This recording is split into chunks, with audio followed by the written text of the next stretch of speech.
Converter topic के अंतर्गत part 1 में हमने डिस्कस किया था, कन्वर्टर का इंट्रोडक्शन डिस्कस किया था पार्ट 1 में। पार्ट 2 में हमने डिस्कस किया था single phase fully controlled half wave converter discuss किया था विथ आर लोड यानी रजिस्टिव लोड। पार्ट 3 में हमने डिस्कस किया था single phase fully controlled half wave converter with RL load यानी कि लोड में रेजिस्टेंस भी है और इंडक्टेंस भी है। आज के लेक्चर में हम लोग यानी पार्ट 4 में डिस्कस करेंगे single phase fully controlled half wave converter having RL load with free wheeling diode यानी कि आरएल लोड के साथ साथ एक फ्री व्हीलिंग डायोड भी कनेक्टेड होगा। तो इस लेक्चर को आज हम लोग डिस्कस करेंगे। Single phase fully controlled half wave converter, उसमें आपका जो लोड है वो आरएल लोड है, लेकिन लोड के साथ फ्री व्हीलिंग डायोड भी कनेक्टेड है। तो पहले हम लोग ये जानेंगे कि फ्री व्हीलिंग डायोड है क्या। फ्री व्हीलिंग डायोड के बारे में पहले जानते हैं। A free wheeling diode is basically a diode connected across the inductive load यानी कि फ्री व्हीलिंग डायोड एक डायोड ही है जो कि किसी इंडक्टिव लोड के पैरेलल में कनेक्ट किया जाता है to prevent the development of high voltage across the switch. यानी कि जब इंडक्टिव लोड हो या सर्किट इंडक्टिव हो तो अचानक से अगर सर्किट को डिस्कनेक्ट कर दिया जाए यानी कि इसको स्विच ऑफ कर दिया जाए तो इंडक्टिव लोड जो है वो करंट का चेंज होने का अपोज करता है। तो उसके कारण अगर अचानक से सर्किट को टर्न ऑफ कर दिया जाए तो स्विच के क्रॉस जो है वो हाई वोल्टेज डेवलप हो सकते हैं। तो उसी को प्रिवेंट करने के लिए जो है इंडक्टिव लोड के साथ एक फ्री व्हीलिंग डायोड भी पैरेलल में कनेक्ट किया जाता है। तो ये फ्री व्हीलिंग डायोड क्या करते हैं कि इंडक्टर के पास जो स्टोर्ड एनर्जी है, जो इसने एनर्जी स्टोर किया है, वो एनर्जी वो फ्री व्हीलिंग डायोड के थ्रू रिलीज करता है और सर्किट को टर्न ऑफ किया जा सकता है। यानी कि सर्किट को टर्न ऑफ किया जा सकता है और इंडक्टर अपना जो एनर्जी है वो इस फ्री व्हीलिंग डायोड के थ्रू रिलीज करेगा। तो when an inductive circuit is switched off, this diode gives a short circuit path for the flow of inductor decay current। यानी कि जब इंडक्टिव सर्किट को स्विच ऑफ किया जाता है तो यह डायोड जो है यानी फ्री व्हीलिंग डायोड जो है वो एक शॉर्ट सर्किट पाथ प्रोवाइड करता है इंडक्टर के करंट को डिके होने के लिए। यानी इंडक्टर का करंट धीरे धीरे वो आपका डिके होकर के जीरो होगा, क्योंकि अचानक वो जीरो नहीं हो सकता है। तो इसलिए जो फ्री व्हीलिंग डायोड है वो एक शॉर्ट सर्किट पाथ प्रोवाइड करता है। Thus, the inductor releases its stored energy in form of decaying current through the free wheeling diode. यानी कि इस प्रकार से इंडक्टर जो है अपना स्टोर्ड एनर्जी को करंट के रूप में वो फ्री व्हीलिंग डायोड के थ्रू रिलीज करता है। या करंट डिके होता है और करंट धीरे धीरे फिर जीरो हो जाता है और इस दौरान आपका सर्किट जो है वो स्विच ऑफ हो सकता है, वो डिस्कनेक्ट हो सकता है। तो कोई भी प्रॉब्लम इसमें नहीं होगी, क्योंकि जो इंडक्टर है उसकी एनर्जी को डिसिपेट करने के लिए एक पाथ मिल गया। The free wheeling diode is also called fly wheel और फ्लाई बैक और कम्यूटेटिंग डायोड। यानी फ्री व्हीलिंग डायोड को फ्लाई व्हील डायोड भी कहा जाता है या फ्लाई बैक डायोड भी कहा जाता है या कम्यूटेटिंग डायोड भी कहा जाता है। तो इसका जो मेन फंक्शन है वो हम लोग आगे देखेंगे सर्किट में। तो यहाँ पे आपका ये सर्किट डायग्राम जो है ये single phase fully controlled half wave converter का है, जिसमें कि लोड आरएल है यानी रेजिस्टिव लोड भी है, इंडक्टिव लोड भी है। तो आरएल लोड है और इस लोड के साथ जो है वो आपका फ्री व्हीलिंग डायोड भी कनेक्टेड है पैरेलल में। यही आपका इसी को फ्री व्हीलिंग डायोड कहते हैं, जो कि इंडक्टिव लोड के ये आपका लोड है तो इंडक्टिव लोड के पैरेलली में कनेक्ट किया जाता है। तो ये जो सर्किट है इसमें आपका एक थारिस्टर है जिसका कि एक एंड सोर्स से कनेक्टेड है और दूसरा एंड जो है आपका लोड से और फ्री व्हीलिंग डायोड से कनेक्टेड है। इसमें आपका V0 जो है ये आपका लोड के अक्रॉस का वोल्टेज है, यानी आउटपुट वोल्टेज है। I0 जो है वो आपका लोड के थ्रू करंट है, यानी कि आउटपुट करंट है। Vt ये थारिस्टर के अक्रॉस का वोल्टेज है। Is ये सोर्स वोल्टेज है जो कि Is सोर्स करंट है जो कि थारिस्टर करंट भी इसको कर सकते हैं, क्योंकि यही करंट थारिस्टर के थ्रू भी फ्लो कर रहा है। Fd आपका फ्री व्हीलिंग डायोड है जो कि लोड के पैरेलली कनेक्ट किया गया है। और Vs आपका AC इनपुट सप्लाई है, और ये कन्वर्टर जो है आपका AC को DC में कन्वर्ट करेगा, तो इसलिए इनपुट जो है आपका AC सप्लाई है। तो यही चीज़ हमने यहाँ पे लिख दिया है कि in the circuit shown the thyristor is connected with AC supply and RL load with free wheeling diode. V0 output voltage है, I0 आउटपुट करंट है, Vs AC सप्लाई वोल्टेज है, और अदर पैरामीटर्स जो हैं Vt है, Is है, ये सब भी आपको लिखने होंगे। तो अब हम लोग देखते हैं इस सर्किट का ऑपरेशन, यानी कि हाफ वेव कन्वर्टर जो है और फ्री व्हीलिंग डायोड के साथ किस प्रकार से ऑपरेट करता है। तो यहाँ पे हम वेव फॉर्म ड्रॉ कर रहे हैं अभी शॉर्ट में, उसके बाद फिर डिटेल में आगे हम लोग डिस्कस करेंगे। तो जो आपका इनपुट है वो आपका AC सप्लाई है, तो AC का जो नेचर है वो इस प्रकार का नेचर होता है, और स्टार्टिंग 0 से हम मान रहे हैं, और जहाँ हाफ साइकिल है वहाँ पे आपका पाई है, जहाँ पे एक साइकिल पूरा हो रहा है वो 2 पाई है, उसके बाद ये वाला आपका 3 पाई होगा और ये 4 पाई होगा। इस प्रकार से ये कंटिन्यू रहेगा। उसके बाद आपका आउटपुट वोल्टेज का हम वेव फॉर्म ड्रॉ करेंगे कि आउटपुट वोल्टेज देखेंगे कि आउटपुट वोल्टेज क्या मिल रहा है, किस प्रकार का आउटपुट वोल्टेज है। तो 0 से पाई तक जो आपका थारिस्टर है वो फॉरवर्ड बाइस्ड होगा, क्योंकि पॉजिटिव हाफ साइकिल है, और पॉजिटिव हाफ साइकिल जो है आपका इनपुट जो है पॉजिटिव है, तो यहाँ पे पॉजिटिव है, यहाँ पे नेगेटिव है, तो जो थारिस्टर का जो एनोड है वो पॉजिटिव से कनेक्टेड है, इसलिए ये थारिस्टर आपका फॉरवर्ड बाइस्ड है। तो फॉरवर्ड बाइस्ड है लेकिन फिर भी करंट फ्लो नहीं करेगा, क्योंकि जब तक इसको ट्रिगर नहीं किया जाएगा तो करंट फ्लो नहीं होगा सर्किट में। तो हम मान लेते हैं कि किसी पर्टिकुलर एंगल अल्फा पे थारिस्टर को ट्रिगर किया गया, टर्न ऑन किया गया। इस अल्फा को फायरिंग एंगल कहा जाता है।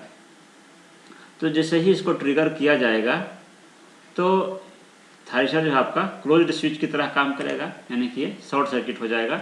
उसके बाद इसमें जो है आपका करंट फ्लो होना शुरू होगा। करंट जैसे थारिस्टर आपका ये ऑन हो जाएगा तो करंट फ्लो होना शुरू होगा। फ्री व्हीलिंग डायोड नहीं काम करेगा, क्योंकि जो डायोड है वो आपका रिवर्स बाइस्ड है, इनपुट सप्लाई से ये रिवर्स बाइस्ड है, इसलिए ये अभी इस पॉजिटिव साइकिल में ये फ्री व्हीलिंग डायोड काम नहीं करेगा, और करंट जो है वो सोर्स से होकर के और थारिस्टर के थ्रू होते हुए लोड में फ्लो करेगा। तो आउटपुट वोल्टेज हमें क्या मिलेगा इस दौरान, यानी कि अल्फा से पाई तक जो है आपका थारिस्टर टर्न ऑन है, तो इस दौरान आउटपुट वोल्टेज क्या मिलेगा।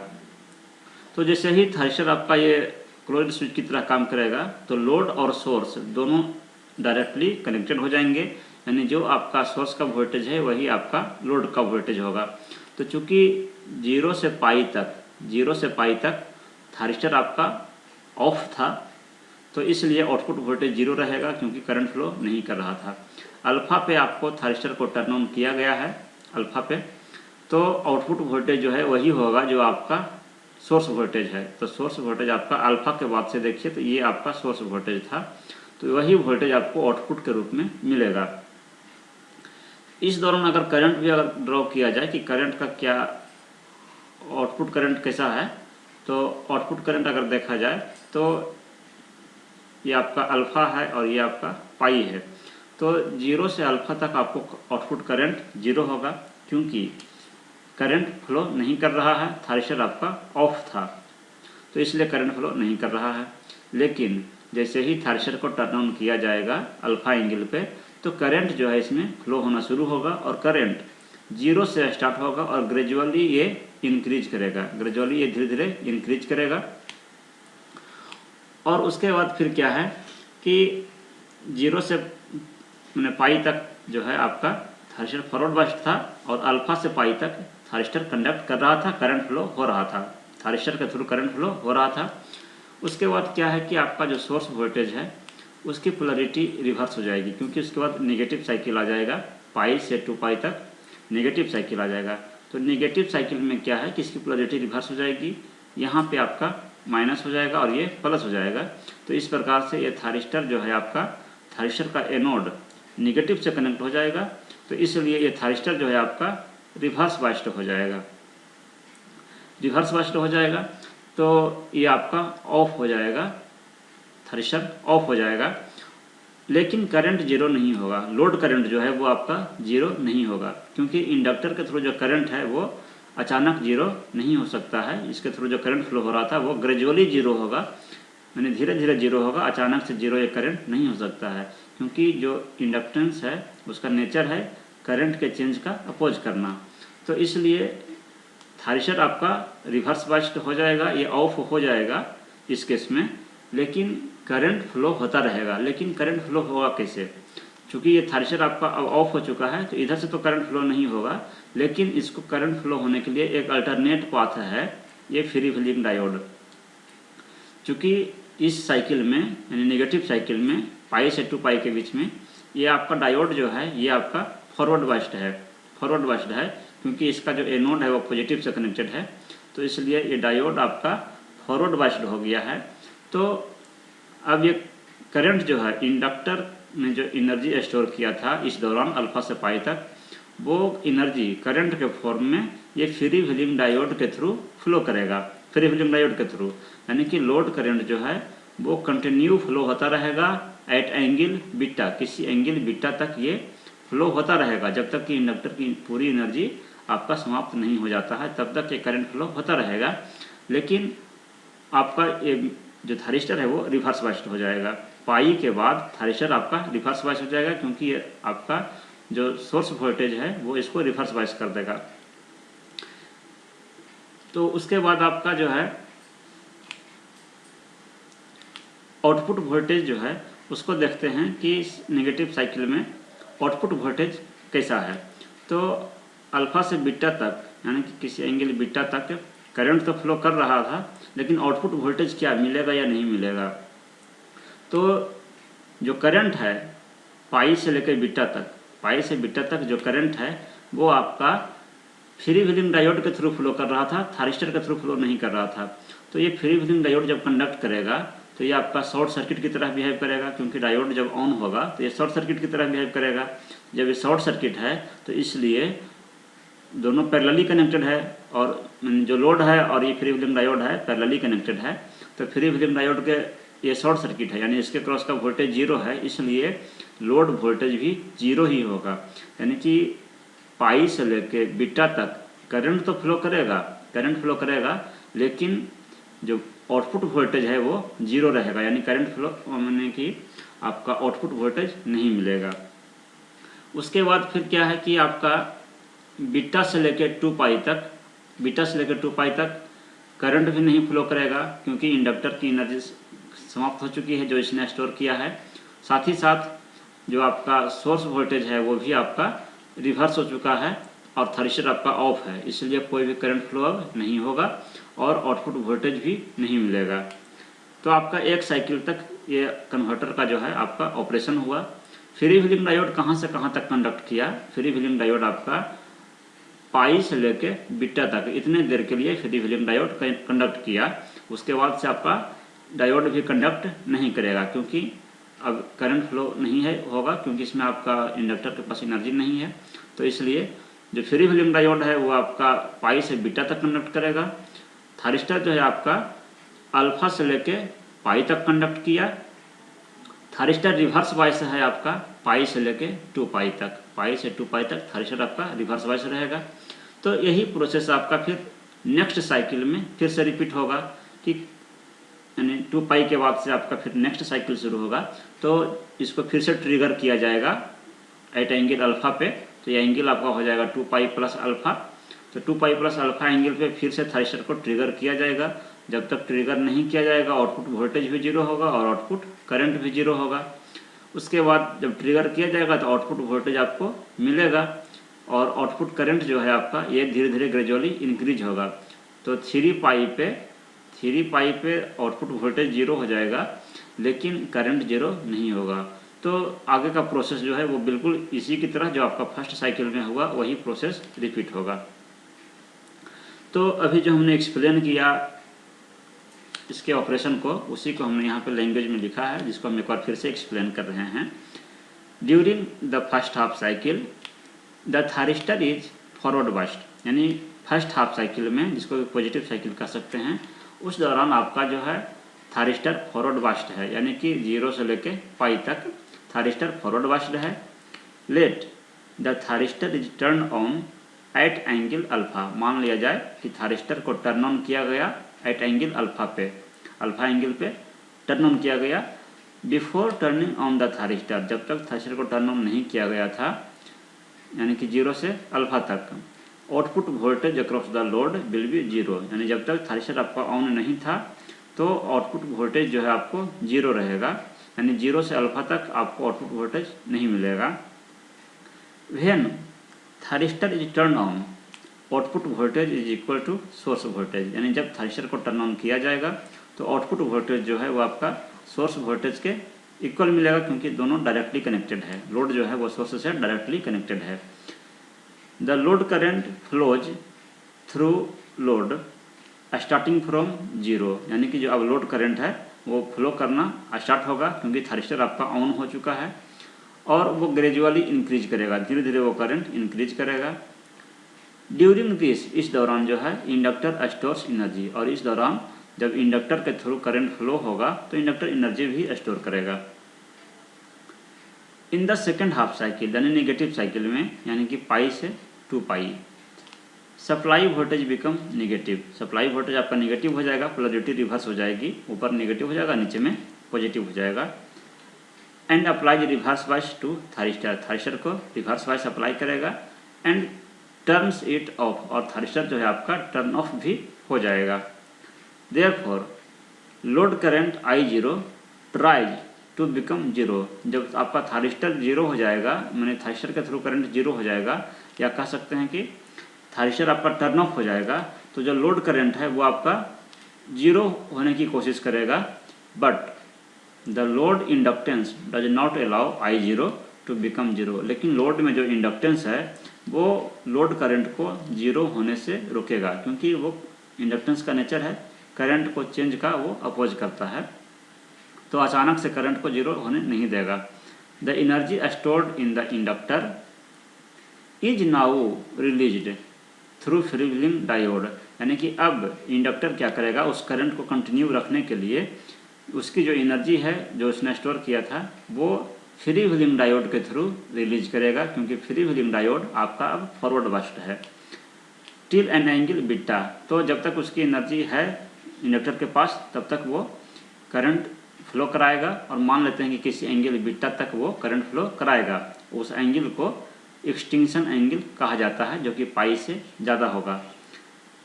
From pi to beta load voltage is 0, यानी कि पाई से बीटा तक लोड वोल्टेज भी, यानी आउटपुट वोल्टेज जो है वो 0 होगा, due to short circuit of the freewheeling diode, क्योंकि जब फ्रीव्हीलिंग डायोड आपका कंडक्ट कर रहा है, यानी इसके थ्रू जब करंट फ्लो हो रहा है तो ये शॉर्ट सर्किट की तरह बिहेव करेगा, तो शॉर्ट सर्किट की तरह बिहेव करेगा तो इसके अक्रॉस का वोल्टेज 0 है, और लोड भी जो है वो पैरेलली कनेक्टेड है, इसलिए लोड के अक्रॉस भी वोल्टेज 0 होगा। From beta to 2 pi both load current and load voltage are 0, और बीटा से पाई तक लोड करंट भी 0 होगा और लोड वोल्टेज भी 0 होगा, क्योंकि इंडक्टर के पास अब एनर्जी भी नहीं होगा, और आपका थारिस्टर जो है वो भी आपका रिवर्स वाइस हो चुका है। The thyristor is fired again at 2 pi plus alpha, अगले साइकिल में फिर से थारिस्टर को टर्न ऑन किया जाएगा, and the process repeats in each cycle, और जो प्रोसेस है वो आपका प्रत्येक साइकिल में इसी प्रकार से रिपीट होगा, सेम प्रोसेस रिपीट होगा। तो अब हम लोग देखते हैं वेव फॉर्म जो है वो किस नेचर का है। तो सबसे पहले आपका ये सोर्स वोल्टेज का वेव फॉर्म है, जो कि प्योर साइनसॉइडल वेव है, और आपका जहाँ पे हाफ साइकिल पूरा हो रहा है वो पाई है, और जहाँ पे एक साइकिल पूरा हो रहा है वो 2 पाई है, और उसी प्रकार से अगले साइकिल में भी इस प्रकार से यानी 2 साइकिल हमने इसमें दिखाया है। और हमने ये माना कि किसी पर्टिकुलर एंगल अल्फ़ा पे थायरिस्टर को टर्न ऑन किया गया। तो जब थायरिस्टर को टर्न ऑन किया गया अल्फ़ा एंगल पे, तो 0 से अल्फ़ा तक आपका जो थायरिस्टर है वो आपका ऑफ था। तो आपका आउटपुट वोल्टेज इसमें नहीं मिलेगा, क्योंकि करंट भी फ्लो नहीं कर रहा था और आउटपुट करंट भी 0 है। 0 से अल्फ़ा तक आउटपुट करंट भी 0 और आउटपुट वोल्टेज भी 0। लेकिन उस दौरान थायरिस्टर के क्रॉस वोल्टेज होगा, जो जितना सोर्स वोल्टेज है 0 से अल्फ़ा तक जितना सोर्स वोल्टेज है, ये वोल्टेज आपका थायरिस्टर के क्रॉस अपीयर होगा। तो वो आपका यहाँ पे थायरिस्टर के क्रॉस वोल्टेज वाला वेवफॉर्म यहाँ पे दिखाया गया है। उसके बाद अल्फ़ा से पाई तक आपका थायरिस्टर जो है आपका ऑन है, यानी कंडक्ट कर रहा है, करंट कंडक्ट कर रहा है। तो उस केस में आपका आउटपुट वोल्टेज जो है वो प्राप्त होगा और आउटपुट वोल्टेज है वो आपका सोर्स वोल्टेज के बराबर होगा।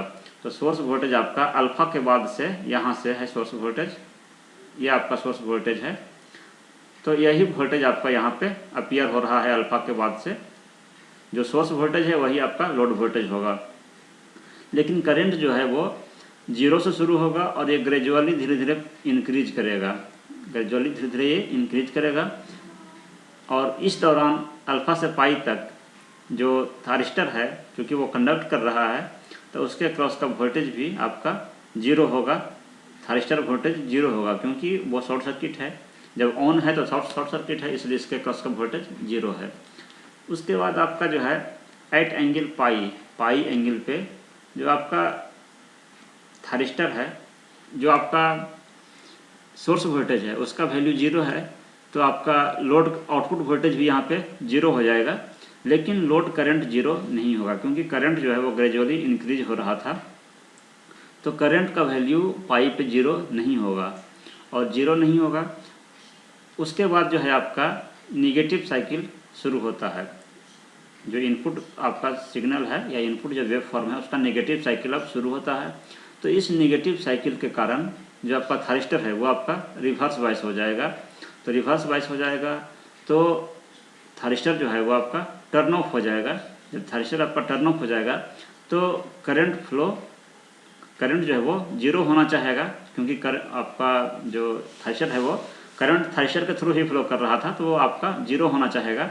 लेकिन लोड में चूंकि इंडक्टेंस प्रेजेंट है, तो इंडक्टेंस का नेचर है कि वो करंट के चेंज का अपोज करता है, यानी कि वो करंट को अचानक से 0 नहीं होने देगा। और ऐसा होने से रोकने के लिए थायरिस्टर जो है वो करंट को कंटिन्यू रखने के लिए उसने जो एनर्जी स्टोर की है अल्फ़ा से पाई तक, जो एनर्जी स्टोर की है, उस एनर्जी को वो अब फ्री व्हीलिंग डायोड के थ्रू रिलीज करेगा।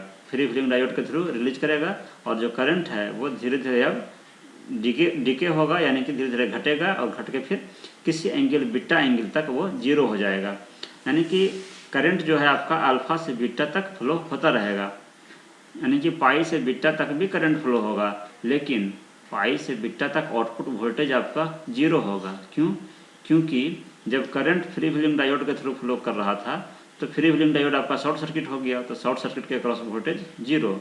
और लोड भी है आपका फ्री व्हीलिंग डायोड के पैरेलली कनेक्टेड है, इसलिए आउटपुट वोल्टेज आपका 0। थायरिस्टर के क्रॉस वोल्टेज क्या होगा कि चूँकि थायरिस्टर आपका ऑफ है, तो जो सोर्स वोल्टेज है वो वोल्टेज आपका थायरिस्टर के क्रॉस अपीयर होगा। तो जो सोर्स वोल्टेज जितना है वही वोल्टेज आपका थायरिस्टर के क्रॉस भी अपीयर हो रहा है। उसके बाद आपका बीटा से 2 पाई तक आपका चूँकि थायरिस्टर तो रिवर्स वाइस है, इसलिए करंट फ्लो हो नहीं रहा है। इंडक्टर के पास एनर्जी भी नहीं है, इसलिए भी करंट फ्लो नहीं हो रहा है। यानी कि करंट जो है आपका बीटा से 2 पाई तक 0 होगा और आउटपुट वोल्टेज भी 0 होगा।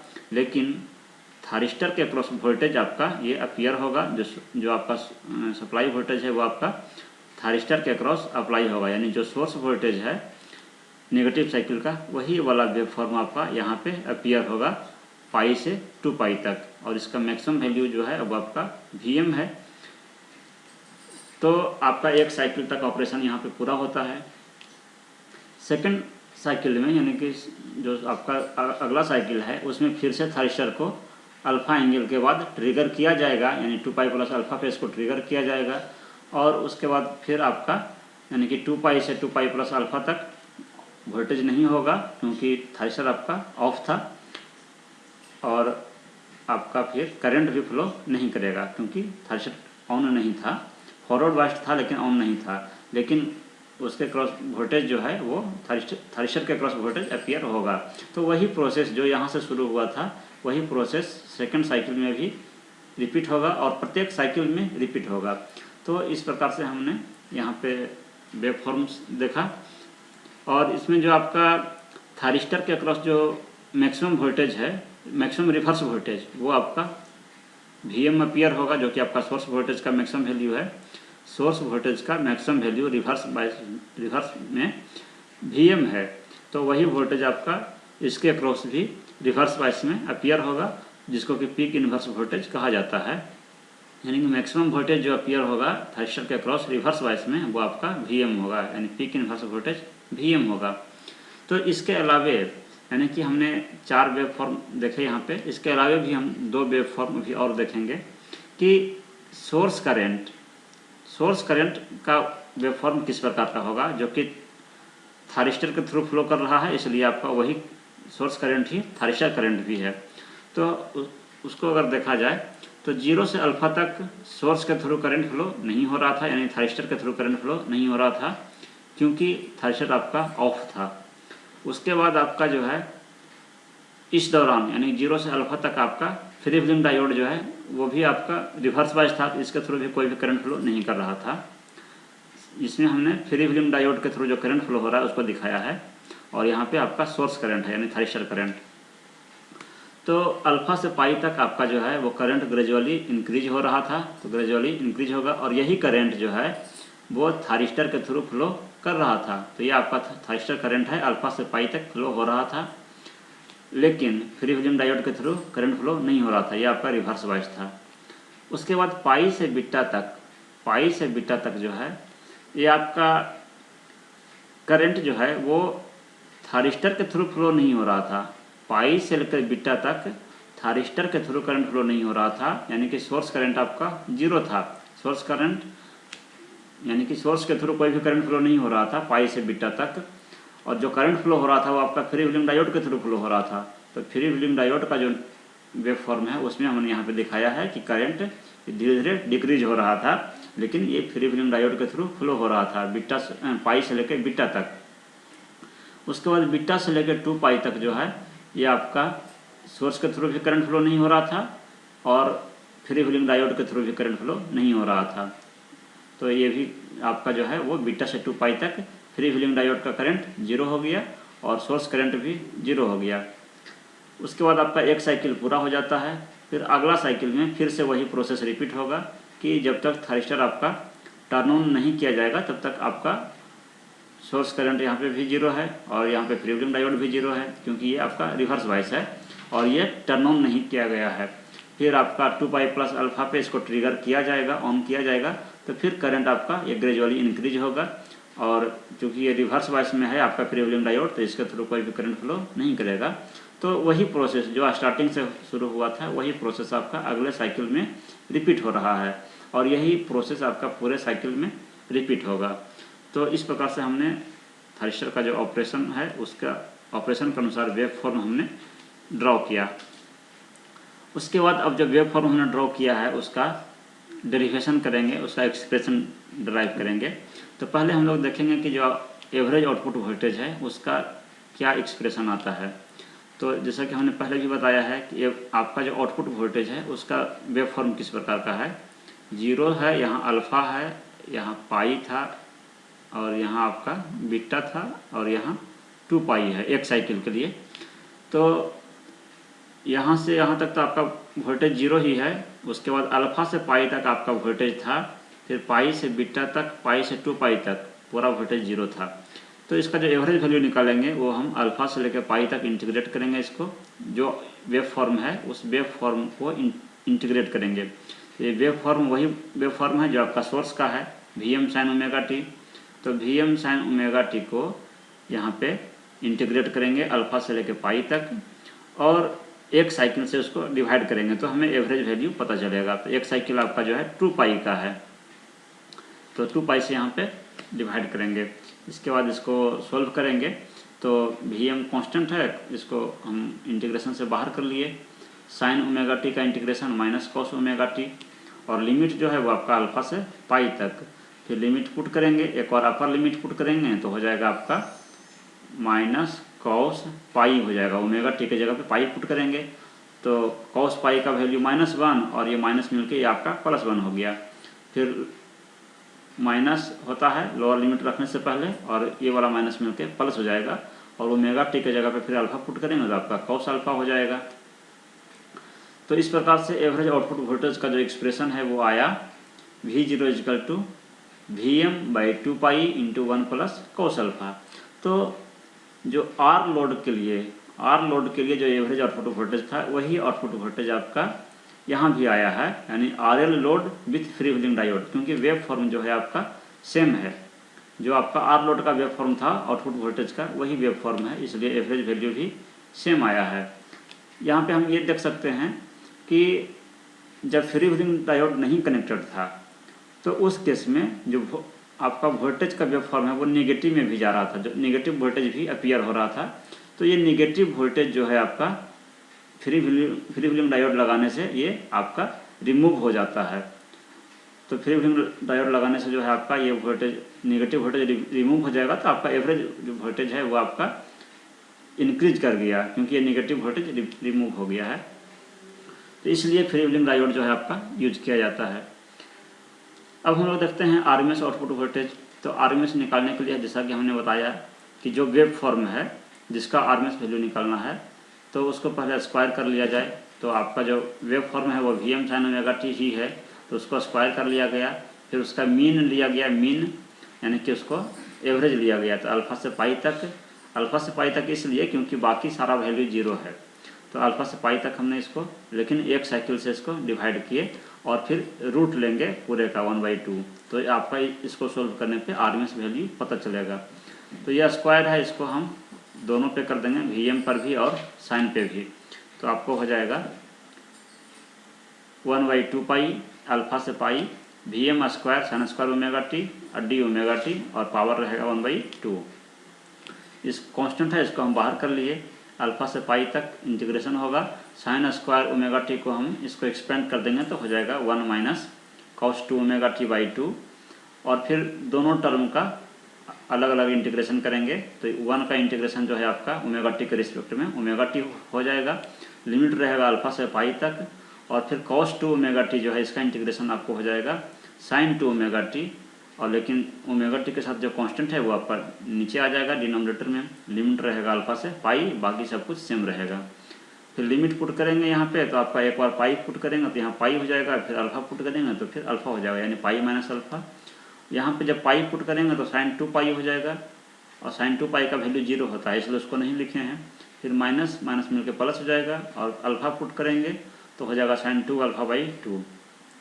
तो ये आपका एवरेज, ये आपका आरएमएस आउटपुट वोल्टेज का एक्सप्रेशन मिला, यानी जो आपका वेव फॉर्म था आउटपुट वोल्टेज का उसका आरएमएस वैल्यू निकला Vm/2 root pi minus alpha plus half sine 2 alpha, और इतने का आपका अंडर रूट है, यानी कि 1/2 है।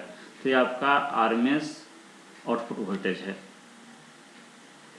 इसके बाद हम लोग देखेंगे कि सर्किट टर्न ऑफ टाइम कितना है, यानी कि थारिस्टर जो है वो कितने देर के लिए रिवर्स बाइस्ड था, करंट 0 होने के बाद कितने देर के लिए वो रिवर्स बाइस्ड है।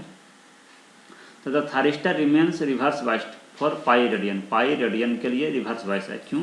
क्योंकि पाई से लेके 2 पाई तक थारिस्टर जो है आपका रिवर्स बाइस्ड था। तो कितने देर के लिए रिवर्स बाइस्ड हुआ, तो 2 पाई माइनस पाई, तो यानी कि बराबर पाई, यानी पाई रेडियन के लिए रिवर्स बाइस्ड है। तो ये जो पाई है ये ओमेगा टी का वैल्यू है, इसलिए omega T C equal to pi हो गया। यहाँ से टी सी निकालेंगे यानी सर्किट टर्न ऑफ टाइम, तो हो जाएगा पाई बटा ओमेगा, ये सेकंड में हो गया, इसका यूनिट सेकंड हो गया। यानी सर्किट टर्न ऑफ टाइम जो है वो थारिस्टर का पाई बटा ओमेगा सेकंड है, यानी पाई बटा ओमेगा सेकंड के लिए थारिस्टर आपका टर्न ऑफ है। और अगर रेडियन में पूछा जाए तो पाई रेडियन के लिए थायरिस्टर कंडक्ट कितने देर के लिए कर रहा है, यानी कंडक्शन पीरियड अगर पूछा जाए तो जो थायरिस्टर है वो आपका अल्फा से लेके और पाई तक कंडक्ट कर रहा था। यहाँ से कंडक्ट होना शुरू हुआ था, सॉरी, थायरिस्टर कंडक्शन टाइम जो है वो आपका हाँ अल्फा से लेकर पाई तक कंडक्ट कर रहा था, क्योंकि पाई के बाद से तो जो है वो आपका फ्री व्हीलिंग डायोड कंडक्ट कर रहा था। तो थायरिस्टर जो है वो अल्फा से पाई तक ही कंडक्ट कर रहा था, यानी thyristor conducts for pi minus alpha radian के लिए, यानी अगर ये ड्यूरेशन देखा जाए तो पाई माइनस अल्फा होगा। तो पाई माइनस अल्फा रेडियन के लिए थायरिस्टर कंडक्ट कर रहा है, यानी ओमेगा टी ऑन का वैल्यू जो है वो आपका पाई माइनस अल्फा हो गया। यानी थायरिस्टर कितने देर के लिए ऑन है, तो वो है आपका पाई minus alpha by omega second, यानी कि अगर रेडियन में पूछा जाए तो पाई माइनस अल्फा ड्यूरेशन के लिए, पाई माइनस अल्फा रेडियन के लिए, और सेकंड में पूछा जाए तो पाई माइनस अल्फा बटा ओमेगा इतना सेकंड के लिए। एक और चीज़ इसमें है कि अगर हम जानना चाहें कि फ्री व्हीलिंग डायोड कितने देर के लिए कंडक्ट कर रहा है, यानी फ्री व्हीलिंग पीरियड क्या है, तो फ्री व्हीलिंग डायोड जितने देर के लिए कंडक्ट करेगा वही फ्री व्हीलिंग पीरियड कहलाता है। तो फ्री व्हीलिंग डायोड जो है आपका पाई से लेके बीटा तक कंडक्ट कर रहा था, यानी कि बीटा माइनस पाई रेडियन के लिए वो कंडक्ट कर रहा है। तो ओमेगा टी का वैल्यू है हो गया आपका बीटा माइनस पाई, और ये टाइम जो है फ्री व्हीलिंग टाइम है, तो फ्री व्हीलिंग टाइम अगर निकालेंगे तो हो जाएगा बीटा माइनस पाई बटा ओमेगा सेकेंड। यानी कि अगर पूछा जाए कि फ्री व्हीलिंग डायोड कितने देर के लिए कंडक्ट कर रहा है, तो रेडियन में आंसर होगा बीटा माइनस पाई, और सेकंड में आंसर होगा बीटा माइनस पाई बटा ओमेगा। इसके अलावा अगर पी आई भी पूछा जाए, पीक इनवर्स वोल्टेज, तो थायरिस्टर के अक्रॉस जो पीक इनवर्स वोल्टेज है वो होगा आपका वी एम, क्योंकि मैक्सिमम रिवर्स वोल्टेज जो थायरिस्टर के अक्रॉस अपीयर हो रहा है वो आपका है वी एम, तो peak inverse voltage V M हो गया। तो इस प्रकार से इस लेक्चर में हमने डिस्कस किया single phase fully controlled half wave converter having RL load with free wheeling diode. तो यानी फ्री व्हीलिंग डायोड के साथ आरएल लोड को कंसीडर करते हुए हमने हाफ वेव कन्वर्टर को डिस्कस किया। तो ये लेक्चर आपका यहीं पे समाप्त होता है। अगले लेक्चर में हम लोग जो है वो आपका, अभी तक हमने हाफ वेव कन्वर्टर डिस्कस किया, अगले लेक्चर में फुल वेव कन्वर्टर डिस्कस करेंगे। Thank you.